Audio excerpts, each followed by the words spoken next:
جی استاد محترم سے میرا سوال نبی صلی اللہ علیہ وسلم کی فضیلت سے متعلق ہے کہ کسی نبی کا دوسروں پر کلی فضیلت رکھنا تفریق بین الرسل کیسے ہے، کیونکہ قرآن خود بعض رسولوں کو اولو العزم رسول کہتا ہے۔ اسی طرح سورہ صف کی آیت نمبر 6 میں آپ نے انجیل یوحنا سے حضرت عیسیٰ کا قول نقل کیا ہے کہ دنیا کا سردار آتا ہے اور مجھ میں اس کا کچھ نہیں۔ اسی طرح سے کچھ حدیث بھی ہیں جس میں نبی صلی اللہ علیہ وسلم خود کو اولاد آدم کا سردار، مقام محمود، شفاعت کبریٰ، لواء الحمد اور جنت میں سب سے پہلے داخل ہونے والے فرماتے ہیں۔ اسی طرح معراج میں آپ نے انبیاء کی امامت فرمائی، تو اگرچہ یہ رویا ہو یا جسمانی، تو اس میں آپ تھوڑی وضاحت فرما دیجیے گا۔ جی وضاحت آپ نے خود کر دی، وہی بات ہے جو اللہ تعالیٰ نے قرآن میں کہی ہے کہ ہم نے پیغمبروں کو فضیلتیں دی ہیں اور اس میں ایک کو دوسرے پر زیادہ بھی فضیلت دی ہے۔ یہ بات تو اصول میں معلوم ہو گئی، اب کس کو کیا فضیلت حاصل ہے،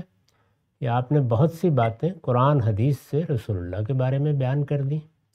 لیکن خود رسالت مآب صلی اللہ علیہ وسلم نے جب اس سوال کا جواب دے دیا ہے، اور وہ بھی روایتوں میں نقل ہو گیا ہے، اور صحیح روایتوں میں نقل ہو گیا ہے، یعنی فن حدیث کی روح سے جن روایتوں کو صحیح کہا جا سکتا ہے، تو پھر اس پر اپنی طرف سے کچھ کہنے کی جسارت نہیں کرنی چاہیے۔ رسول اللہ صلی اللہ علیہ وسلم نے فرمایا ہے کہ 6 چیزیں ہیں جس میں مجھے دوسرے پیغمبروں پر فضیلت دی گئی ہے۔ قرآن مجید نے بتا دیا ہے کہ بعض فضیلتیں دوسروں کو بھی حاصل ہیں، مثلا سیدنا موسیٰ علیہ السلام کے بارے میں قرآن نے صراحت کر دی ہے کہ ان کو جس طرح اللہ تعالیٰ کے ساتھ مکالمے کا شرف حاصل ہوا وہ کسی اور کو حاصل نہیں ہوا۔ اسی طرح کا معاملہ سیدنا مسیح کا ہے۔ رسالت مآب کو جو فضیلتیں حاصل ہیں وہ اس روایت میں گن کر آپ نے بتا دی ہیں، بس وہاں تک بات کو محدود رکھنا چاہیے۔